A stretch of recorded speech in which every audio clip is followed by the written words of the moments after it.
We are live on Secrets of Success podcast with Dr. Shane Needham on episode 8. And we're going to be talking about, I'm going to have some acronyms really quickly here, but we have Brad Martin, who's a director at the University of Idaho, and he has a great story, and our kids are friends and all kinds of stuff. But we're going to be talking about ECHO and COVID-19. It's a community healthcare outreach program. It's awesome for Idaho. It's been so successful. Let me start with some introductions. So you're on the Secrets of Success podcast with Dr. Shane Needham, where our theme is never be outworked. And I'm here with Brad Martin. He's going to tell a little bit of his story, and he fits that theme perfectly, by the way, of never being outworked. Came from a rural area in Wisconsin, grew up working really hard, went into the Army, all kinds of great stories. Follow me on Facebook, on Instagram, on LinkedIn. Visit my website at drsneedham.com. Again, we are here with Brad Martin. A few shout outs. I actually have my son with me today, Finland Needham, who is actually my producer and sound engineer, and he does a fantastic job, by the way. Another shout out to Jonathan Keller. Jonathan, if you are watching, he does all of my video work. He does my website.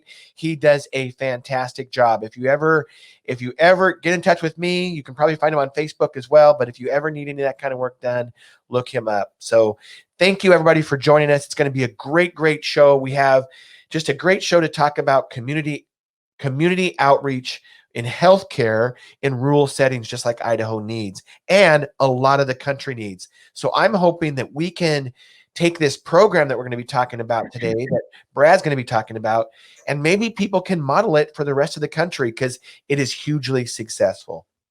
So before we get into that, I always like to tell the stories of how we know each other. And so, Brad, if you could start, our stories might be different. You could certainly start there.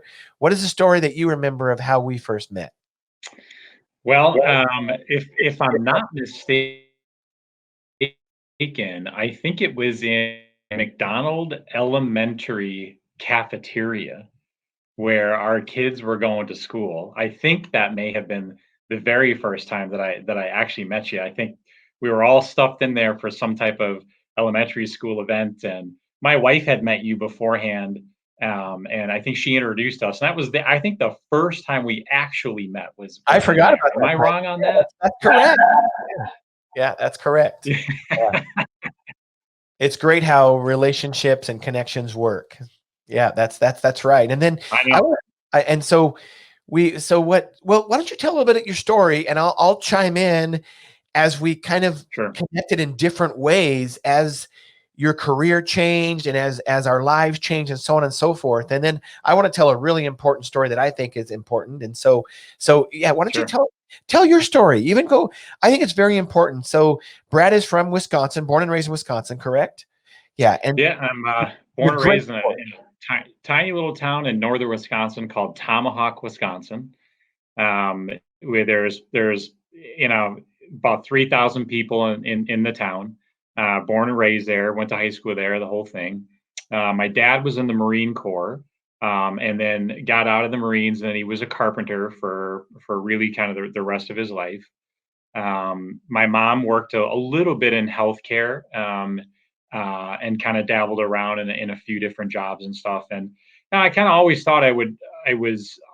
My goal in high school was to enlist the Marines, like my dad did. And I'm not even sure how he knew how to say this, but he said, "Hey, you can do that, but you got to go to college first." And this is coming from a guy who had no education past high school. Yeah. And very long story short, I end up learning about Army ROTC. And so I went to college. I was in the Army ROTC program. I got commissioned in the Army, and then I spent 22 years on active duty. The last 3 of which was at the University of Idaho, commanding the Army ROTC battalion there. And sort of full circle, I started my career as a cadet, and I ended it as the commander of the Army ROTC battalion. And what I'm grateful for, and this happens actually a lot in Moscow, Idaho, and that's where Brad and I both live, is that you'll get a lot of military veterans that kind of sometimes their last stop is a commander in one of the branches of the military at the University of Idaho ROTC program. Would you agree with that, Brad? Well, yes. And Moscow makes that a very easy decision because Moscow is a gem of a place. And that's what I was going to say. Is a lot of people end up staying. I have several friends, Totally. like Brad, that they love it so much they want to raise their families here and they want to stay here. And so it's a great program. Yeah, it really is. I mean, we were so fortunate. You know, my wife is originally from Dublin, Ireland. Like I said, I'm from Wisconsin. We lived Top of the morning to you. Top of the morning to you, Brad. Do you hear that all the time? He says that Irish people really don't say that, by the way. No. They don't. I don't know how us Americans think that that's true, but anyway, yeah, we're very glad you're here. Very glad you're here. The story I wanted to tell is, well, I guess so why don't you talk a little bit about how you retired from the military and then kind of how some of your roles transitioned?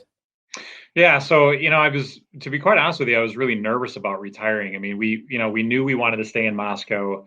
I got 2 kids in elementary school. Well, one's in middle school now, but I have another one in elementary school here. And we knew this was the place to raise our kids. And my wife was happy here and I was happy here. But I was really nervous about getting out because, my whole life, that's all I did. From the day I graduated from college and for the next 22 years, all I did was full gas in the Army. And I was nervous about retiring for sure. Well, at that time, the president of the university gave me a heck of an opportunity. And it's something that I will always be grateful for. He hired me into the president's office and I worked there for about a year. And that was it was really amazing for me. I got to see U of I from a strategic perspective, really understand the way that that higher ed institution works, and met tons of people, et cetera, et cetera. And then that president ended up leaving his duty. And in there, when he was leaving, he said to me, he goes, "Hey, have you ever thought about development?" And to be honest with you, I mean, I kind of knew what it meant, but I didn't really know what it meant. And he said, you ought to give it a try. I think it's something that that you would enjoy, and et cetera. And so I did. I applied for development, and my main Brad, yeah. I just learned what development was, and so I'm connected to a lot of people in development at the universities now. And just describe what that is. Sure. So at the end of the day, the director of development is the lead fundraiser for a given whatever you're assigned to. And so for me, I was assigned to 3 things right off the bat. I had the medical school, the College of Art and Architecture, and then a veterans program called Operation Education, which is a really neat scholarship program for service-disabled vets. So I'm the lead fundraiser for that. So my main role is to talk to people, to build relationships, talk about our mission, see if there's a natural fit there, and see if we can develop a partnership after that. And oddly enough, in the military, we don't ask anybody for anything. It's illegal for us to ask anybody for anything, to be quite honest with you. But the skill set that I developed in the Army, particularly in a deployed environment where you must build relationships, sometimes with people that don't look like you and they're from a completely foreign country, and et cetera, et cetera. But I mean, you've got to build relationships and figure out how to navigate all that stuff. And that skill set I can bring to this job, and I'm thankful for that, because I feel like I can take those 22 years and use it for good. So, well, it's a great story, Brad, and I think that it's a great lesson in that we're always trying to, that building relationships is important, and it's more important actually than intellectual quotient or intelligence.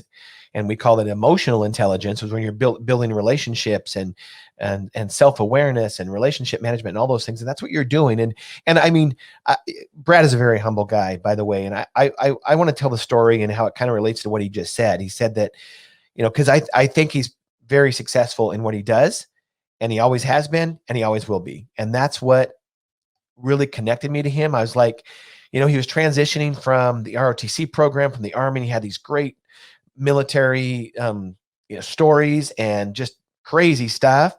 And thank you for your service, by the way, Brad. I Thanks, really, man. really, Appreciate and that. I think your dad and all your other family, I know you've talked to me a lot about that, and thank you for your service. And so I'm very patriotic. I support our all of our branches of military.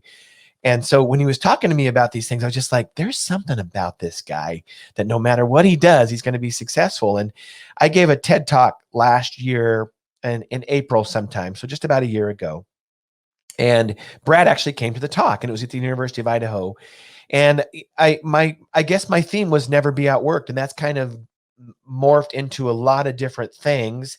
As far as now, I have a podcast that's kind of on that theme, and so I remember him coming up after the podcast and the last. If go after the TED talk, and go watch it online. You can watch it on YouTube, just TEDx, or you can say TEDx Shane Needham, Google, or you can follow my YouTube channel. I have a YouTube channel as well, or you can just visit my website. It's all on there. And message me on Facebook, by the way, if you're watching, or message me on Facebook. And we also commented, and we have the number there. We're going to be taking callers if anybody has questions about this program today. And that number is 877-995-2111. And that's on Facebook as well. So Brad comes up. So the last scene in that TED talk was me talking about how my dad, I mean, throughout the TED talk, my dad taught me how to work. And he just always did. He said he was like Brad's father. Never was necessarily formally educated after high school, but my dad will be successful at whatever he does because he works really, really hard. And he still does. And he's 71 years old, and he still works 60 hours a week. It's incredible, and getting a paycheck for it and getting retirement. So I'm just so proud of him and happy for him. And so my dad taught me and my brother to chop wood, stack wood, all that kind of stuff, and do lots of other stuff. And so the last scene in the TED talk is me splitting a piece of wood. It's actually pretty cool. Somebody else came up with the idea. In fact, my kids helped with the idea. And so anyway, after the talk, Brad came up to me, who was in the audience, and he said, something like this. My dad taught me how to split wood too. And then he started telling me a story from Wisconsin and how he grew up in this rural area, and his dad taught him to work. And I just knew at that point, no matter what that guy did, I wanted to be around him. I wanted to talk to him. I wanted to know him, and he was going to be successful at it. And, you think of these, by the way, Brad, a lot of people, they probably stereotype military people as these gruff people that, are aggressive. And I'm not saying all those are bad terms, by the way, in the appropriate format. But if you talk to Brad and you sit down with him, you will always feel safe. You will always feel listened to, and you're going to feel honored and respected. And I think a lot of people are that way if you get close to them. And those are very successful people. So, Brad, thank you very much for that. And I'm just, thankful to know you. So, me too. If I feel the same, that stack of wood. So every winter we would get 10 cords of wood. Whoa. And it would be my dad and I that would chainsaw 10 cords of wood and split it and stack it in the basement. And that's what we would use for heat for a Wisconsin winter. So wow. there you go. That is, go look that up. It's a lot. It's a lot. And I don't even know if you probably can, but that's how we did it too back then, is that you would get logs delivered. And now a lot of times they don't deliver the whole logs. You just have to split it. They kind of split it up for you, and then you just have to chop it.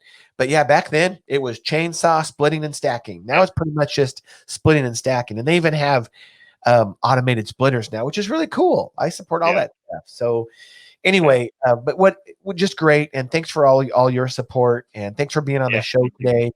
And so talk about one of the things that we have. I'll just let Brad take over. He's going to use some acronyms that sometimes, and I'll just have to chime in. Sometimes we just assume people know these things, and they don't. So he's going to talk about some programs that we have to educate medical professionals at the University of Idaho in a regional manner.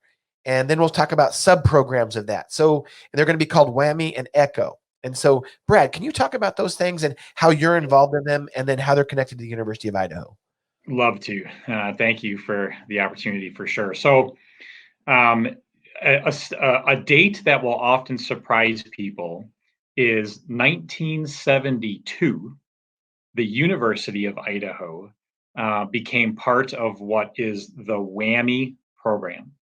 So the University of Washington School of Medicine, of course, headquartered out in Seattle, one of the top medical schools that we have, has a regional, now 5-state partnership.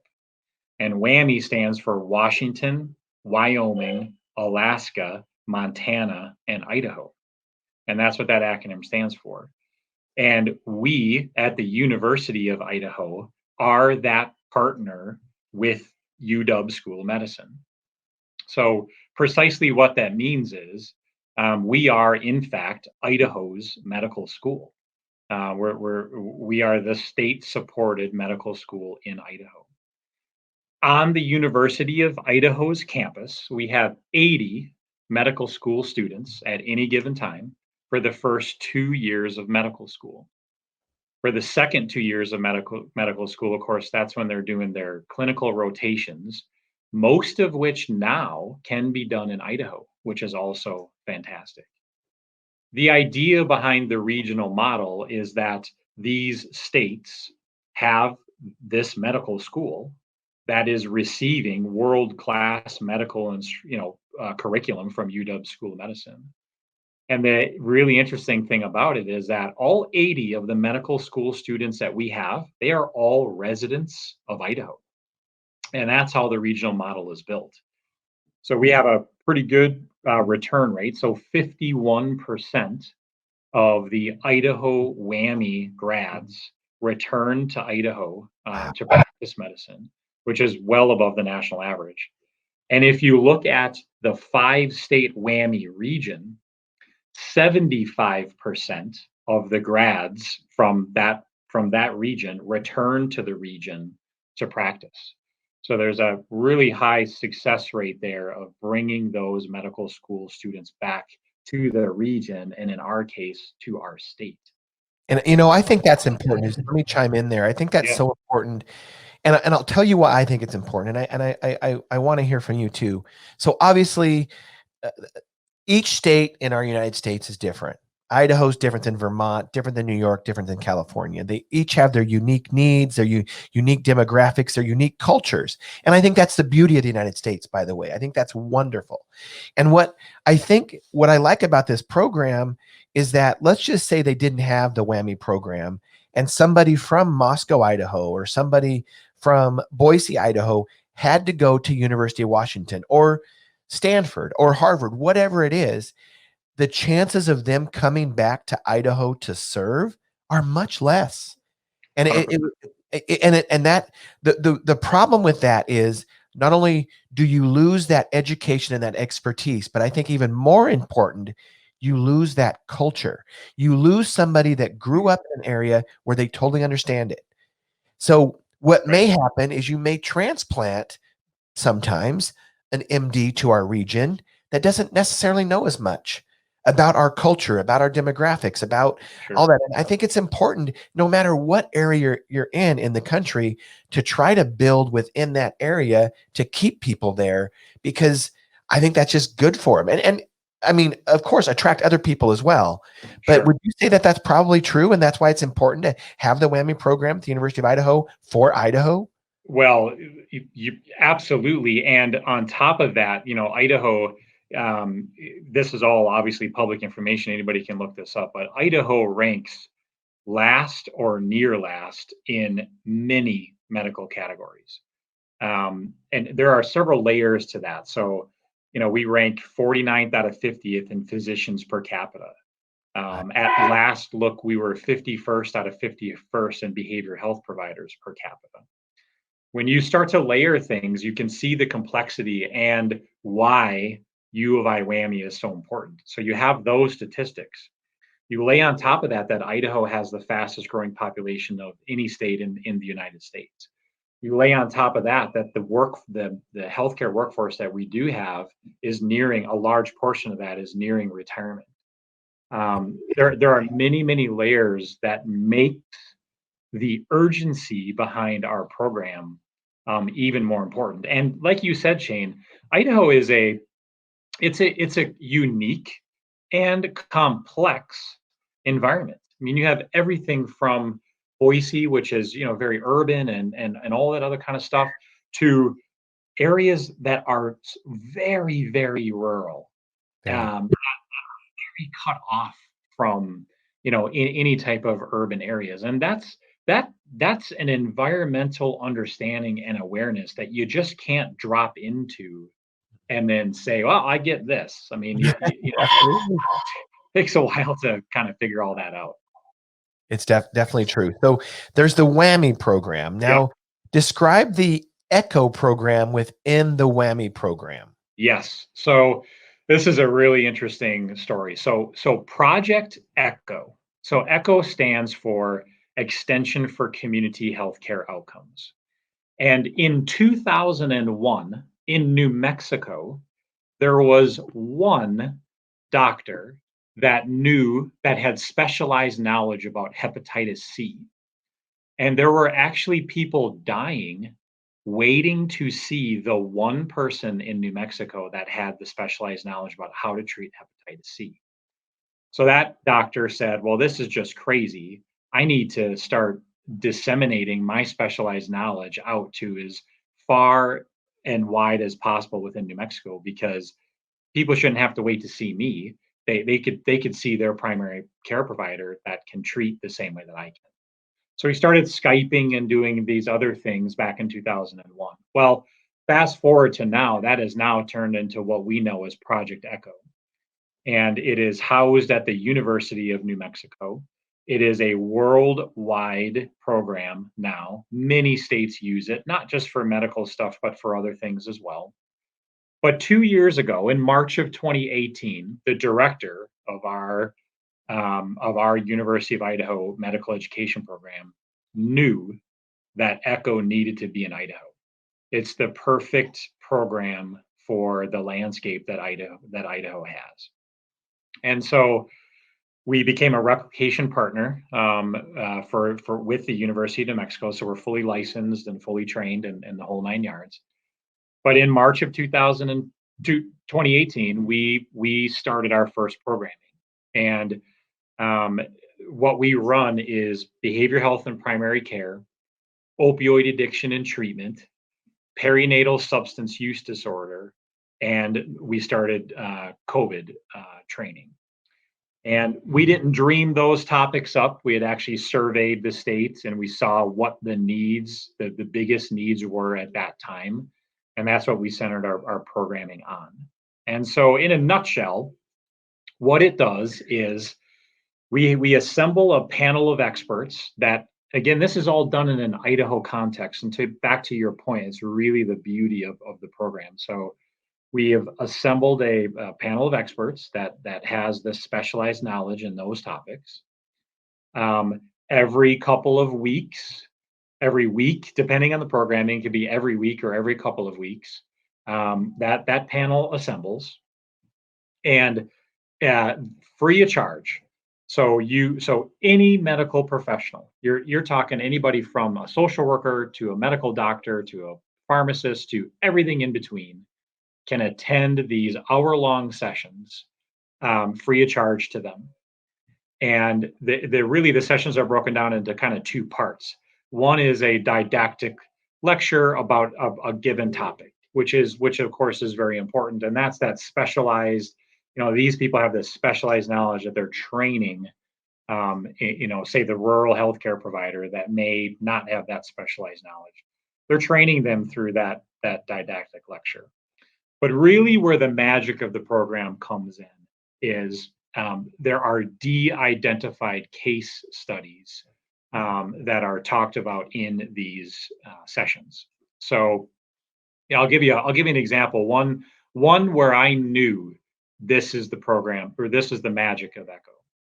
So we had a nurse practitioner in a very, very rural part of Idaho that was on a behavioral health session. And she said, I have this schizophrenic patient. We've done this, we've done that. I'm at my wit's end. I don't know what to do. And just to cut to the chase, what ended up happening was another provider in a rural part of Idaho said, hey, here's my cell phone number. Call me after this. We've dealt with something very, very similar. I know I can help you. And so not only is it like didactic lecture, and not only is it case study, but on top of that, it is building a community of help within Idaho amongst our healthcare professionals in an Idaho context that understands Idaho Medicaid, Medicare, laws, et cetera, et cetera. And I'm telling you, Shane, I watch it with my very own eyes how medical professionals are gaining expertise, which of course then turns around and helps the citizen of Idaho that that medical professional is treating. And that's pretty exciting to be part of that. It is exciting, Brad, and we'll get into some of those numbers and just how having that collaboration, how important it is. And what I like about it, and I support this program, and it's a really great program. When Brad brought it to my attention about a year ago or so, and I think, and now we'll listen to some of the success stories during COVID, which is just incredible.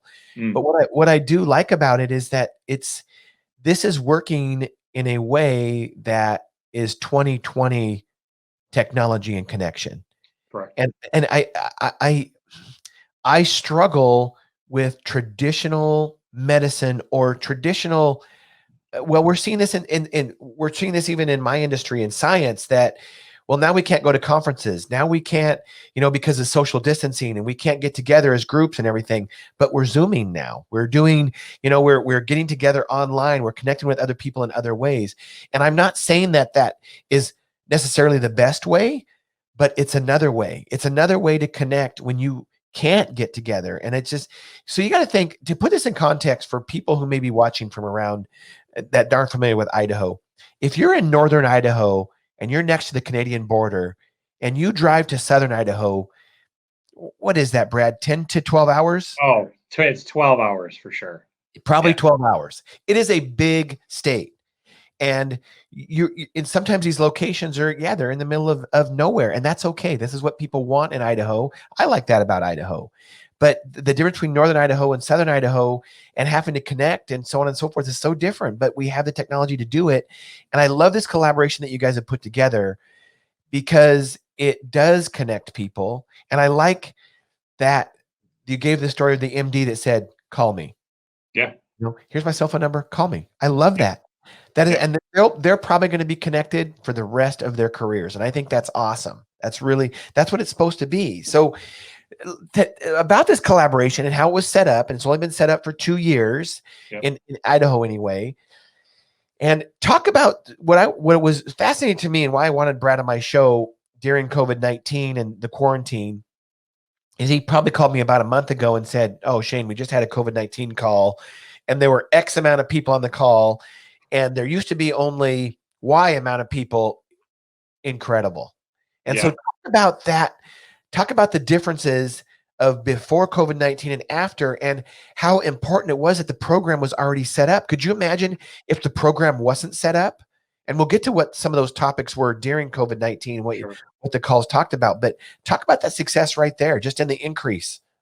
Well, what it demonstrated a few things. So one is, obvious statements, but Project ECHO in Idaho was not doing COVID-19 material prior to COVID-19. I mean, blazing obvious statement there. But the reason why I said that is because what we were able to do was to demonstrate a fairly high level of flexibility with our programming. So we're just humming along with the normal programming that we're doing, which, by the way, is making a massive impact in and of itself.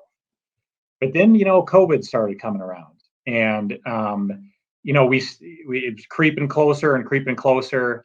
And I remember I was thinking about, gosh, this would be kind of a perfect thing for ECHO. And my boss, who, you talk about people who are go-getters. I mean, he is the go-getter. So I came around the corner and I walked into his office and I was about to say to him, we should probably think about ECHO programming for COVID. And before I could even get anything out of my mouth, he's like, "We're going to do COVID programming for ECHO." Great, we're on the same page. So anyways, we really on a dime. I mean, and this, I had all credit to the ECHO staff. the woman who leads our Project Echo programming is one of the most dynamic humans ever, and I would love to have her connect with anybody. I mean, she's just unbelievable. But in a very, very, very short period of time, we assembled a panel of experts. We connected with the governor's COVID-19 task force. We just got infrastructure, et cetera, up and running fast. And on our very first COVID-19 session, this will just give you the appetite for the programming. There were 737 healthcare practitioners, legislators, health districts, you name it. There were 737 people on that call. And we had the governor come in for about 10 minutes, which was really great as well. And he was able to connect with the healthcare, particularly with the healthcare workforce. And that was a really neat moment that he was able to come in and do that. But 737 people. We were getting calls during the program. We say, "Hey, I can't get in. Is something wrong with the site? Like, we can't get in." We broke Zoom, basically.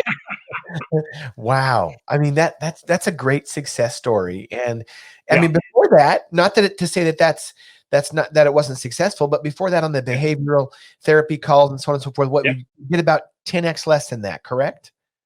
Well, yeah, we range probably about 100 or so that kind of pop in for that other programming, and those are that 100 represents such a diverse population as well. Like I was saying before, it's not just MDs, it's nurse practitioners, it's social workers, it's crisis centers. I mean, the crisis center here in Moscow, Idaho was, part of all those calls as well. But yeah, it was funny, we anticipated that there would be a bigger crowd, but we did not anticipate 737 people.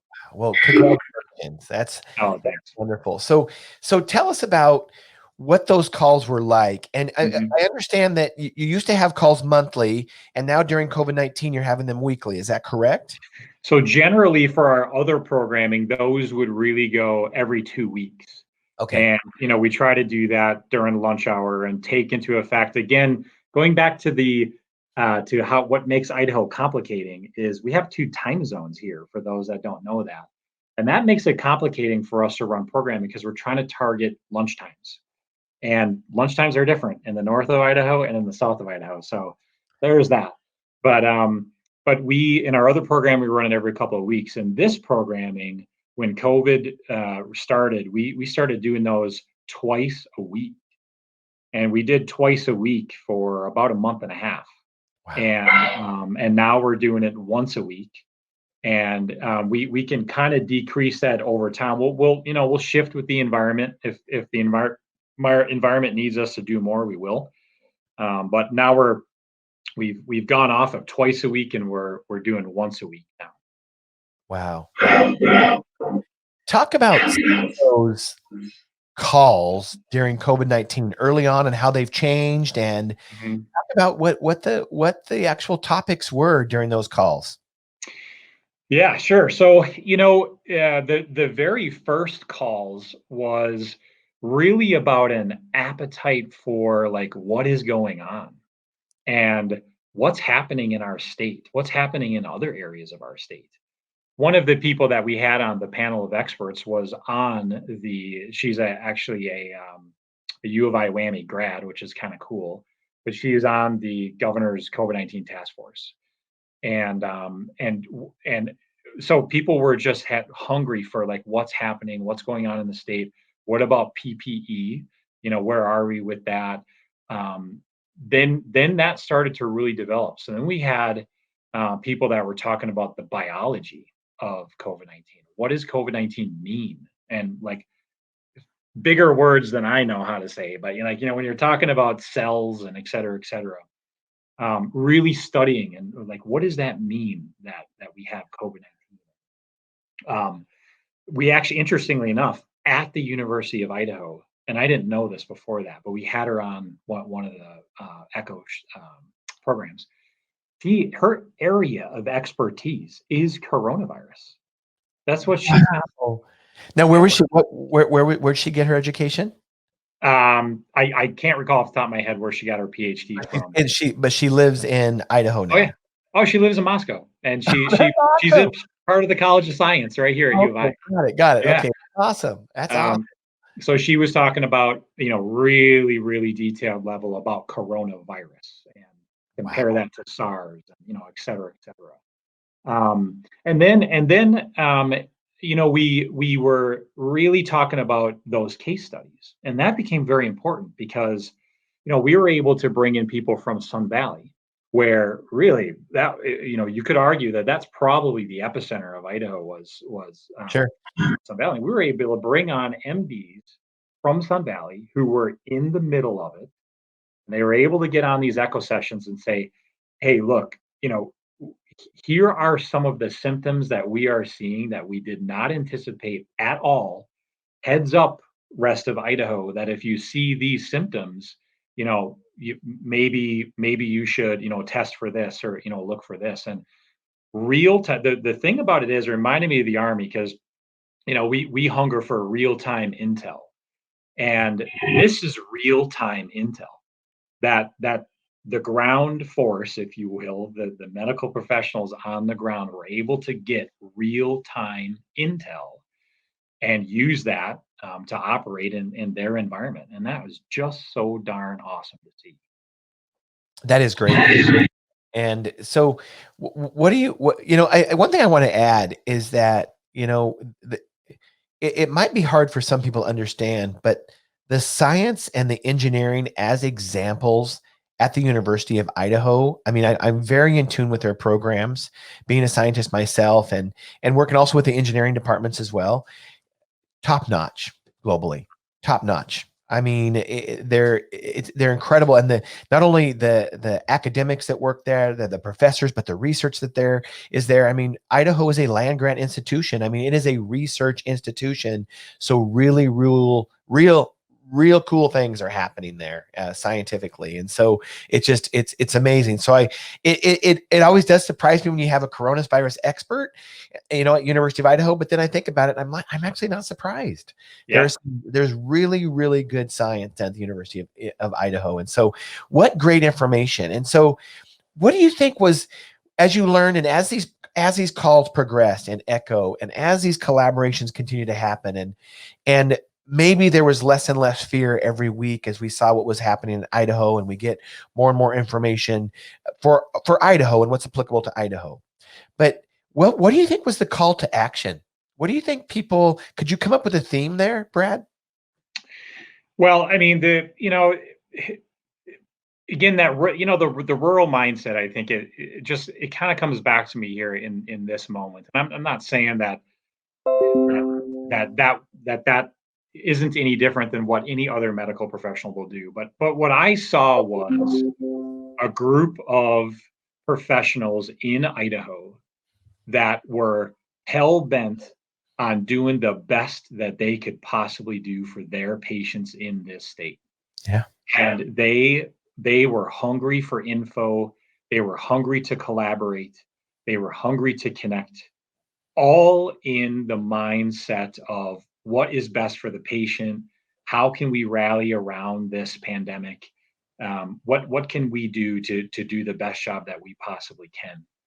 And I think that was the call to action.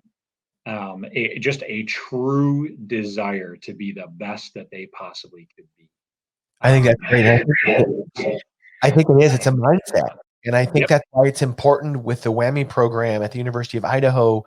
I think when you have that connection to your communities and you've been born and raised there, you understand it, you have that desire to use your terms, to be hell bent on success, because these are your relatives. These are your friends. Right. These are your mom, your grandma, your aunt. These are people that you may know that could be getting sick. And I think that's why it's important that we sometimes forget that, healthcare should not be thought of as transactional. It's relational. It really, and we've gotten away from that. But what you're saying with the ECHO program, it sounds like there was hardly transactional at all. It was almost all relational. And I think that is hugely important.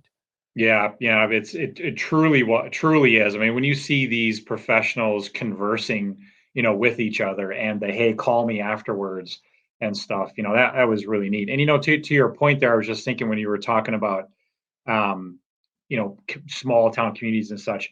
Yeah, it's really neat when I walk into the med school on campus and you see these medical students who are from Idaho and they've chosen this profession, and now they're watching right now, the pandemic that is going on. They know what they're going into, and they're there working really, really hard.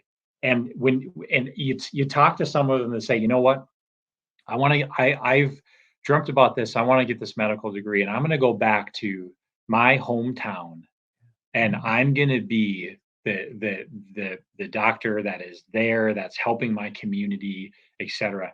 I'll tell you, Shane, like that's pretty awesome, and that makes me really want to work hard for them, to help them realize that goal. It's just such a cool environment. Sure. Yeah, it is. And I was there for the grand opening of the WWAMI building about last year this time, or in June of last year. Yeah. And the building's come a long way even since then. It looks fantastic. But that was what was cool to me as well, is talking to some of those med students, kids. I like to call them kids because they're a lot younger than me, and I have children at their ages, right? Yeah. And what was cool about that is that they all wanted to stay in Idaho. And they were all excited to get a degree and get a medical degree in Idaho, and then move on and make an impact in our communities. And I think that's very, very important for our state, or any state that has a program like that. Because again, it's relational. It really, really is. And so kudos to you, Brad, for making some of those things happen, for talking about the program, for advertising the program. I think it's really wonderful what's happening at the University of Idaho. I like the trajectory of University of Idaho. I like to see it as a community member of the things that are happening. There are always challenges, but I think there are really, really good things in the future for the University of Idaho. So I'm really excited about that. And so how do you think now that ECHO, has seen a lot more, it's got a lot more attention during COVID-19, I mean, just based on some of the things you were talking about, how do you think it will be viewed and used in the future based upon this current success? Well, you're right, and it's been really neat to see. There's been some pretty positive press about it. We've had some articles in the Idaho Business Review. Coeur d'Alene picked up on a couple of articles, et cetera. Of course, Moscow Pullman Daily News, our local paper, wrote a nice article about ECHO. So that's been really nice to see. I think two things. One is ECHO stands ready to meet the needs of Idaho. So we will never find ourselves in a position where we are dreaming up topics to do. We are constantly communicating with the healthcare professionals in Idaho and asking them, hey, what are your needs for programming? And I can tell you honestly, Shane, one of the topics that always comes to the surface is autism. And we are in the process now of writing a pretty big grant to do some robust autism programming for Idaho, which is neat. So that's one thing. But two is we have now demonstrated our flexibility. And should another pandemic come, should whatever, I mean, we just had a couple of earthquakes in Idaho. So should a big earthquake come and we need to rapidly have a communication network statewide that can get real-time intel out to the healthcare workforce, we are there and we can do it. We've demonstrated we can do it. And most certainly we would love to do it. So that's kind of where our mindset is at the moment. Well, that is a great way to sum that up about the ECHO program, to be able to react and be proactive, really, and just be ready, and to be ready to just, as a community healthcare, I guess, reaching out to be able to provide those to the local community. I think that's wonderful. It's a great program. So I love this program. I support this program. Brad, how can others support this? And we'll put this as a comment on our Facebook live stream as well. But how can others support this this cause through WWAMI, through ECHO? Talk about that.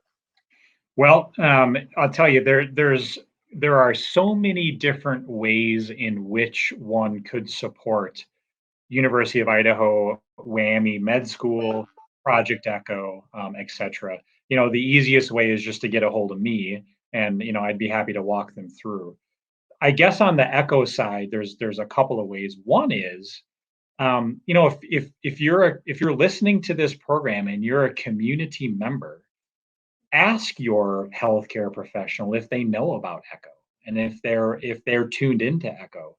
And if they're not, and if they have the time to do it, I believe strongly that it would be worth their while to watch our programming and become involved in that way.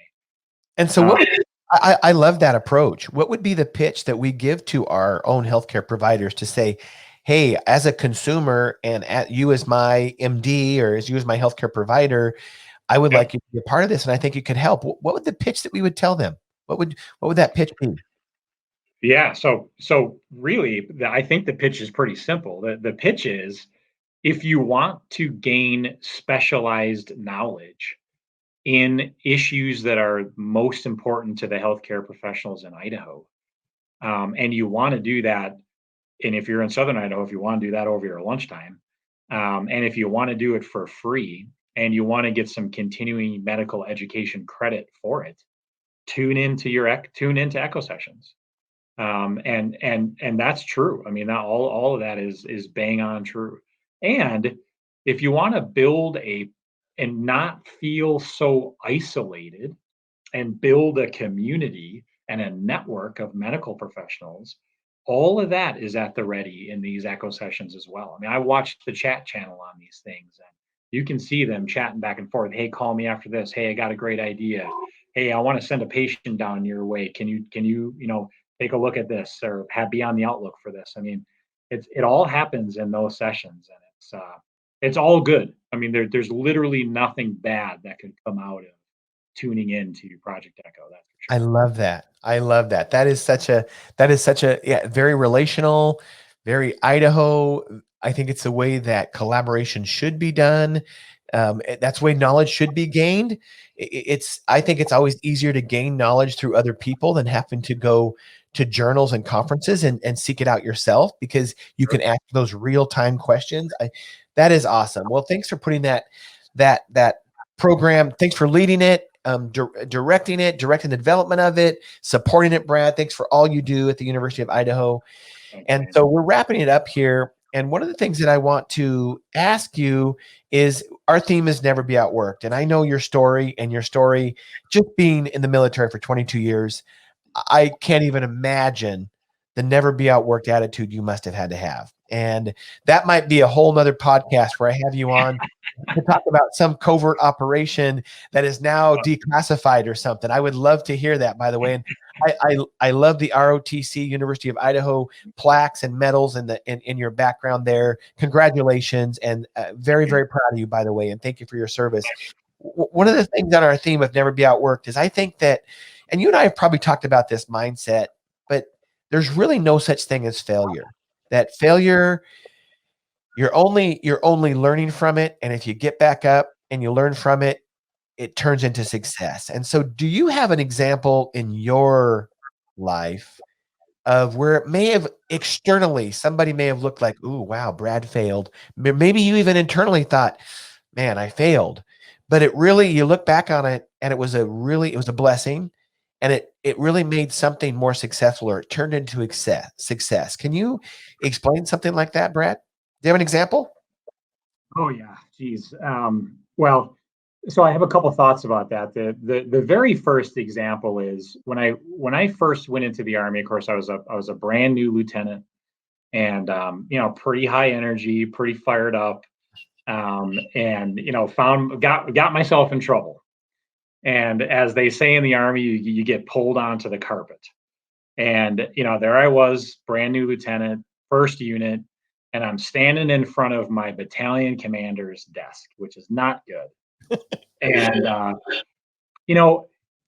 obviously I wouldn't recommend getting in trouble in that fashion, but it was a defining moment for me. And the reason why is because that battalion commander did not tear me down or do all that other kind of stuff. I always remember he pointed at his chair and he said to me, he goes, one of my responsibilities is to make sure that you sit in that chair someday. And you're in here because I believe in you and I think you got some talent, but you gotta get yourself squared away so that one day you can sit in that chair. And meaning that, he kind of foresaw me being a battalion commander one day. And I will never forget that. And there was a lot of things that came out of that. One of which was the weight of responsibility when you're in a leadership position.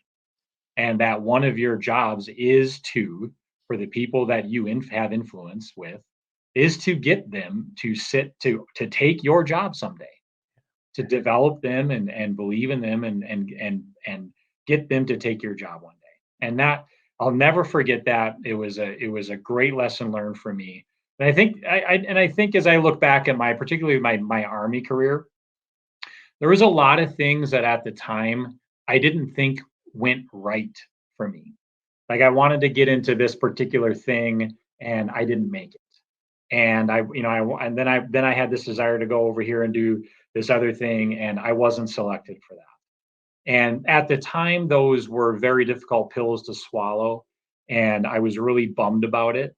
But as I sit here today and I look back on 22 years and I see I live in Moscow, Idaho, and I've got a great family and I've got a great job and et cetera, et cetera. Had any of those things gone right, I wouldn't be sitting here talking to you right now. And so I'm thankful for all those things that quote unquote didn't go right because in the end, everything went exactly the way that it should have gone. And here I am. So What a great mindset and perspective and reflection, Brad. And I probably already said this in my podcast. I really only started saying this about a year ago through a good friend of mine, and everything happens for a reason. And we don't really realize that until we reflect on it. But everything happens for a reason. And so that's your mindset. That's great. You certainly, I am just glad to know you. You certainly have the mindset of never be outworked. I wish you continued success. We're in touch all the time, so we're going to talk soon as well. And so, for those of you that have joined us, I will have this downloaded and live on YouTube and SoundCloud and Spotify and iTunes as a podcast in a week or so. Again, visit my website at drsneedham.com. You can follow me on Facebook, on Instagram, on LinkedIn, all different kinds of social media. Thank you, everybody, for watching. And Brad, thank you for supporting the ECHO program, the WWAMI program, and all you do at the end. Operation Education, that is another program that I just am extremely proud to support as well. So, Brad, thank you. You have been a wonderful, wonderful guest, and we will be in touch very, very soon. So thanks, everybody, for joining us, and we will see you soon.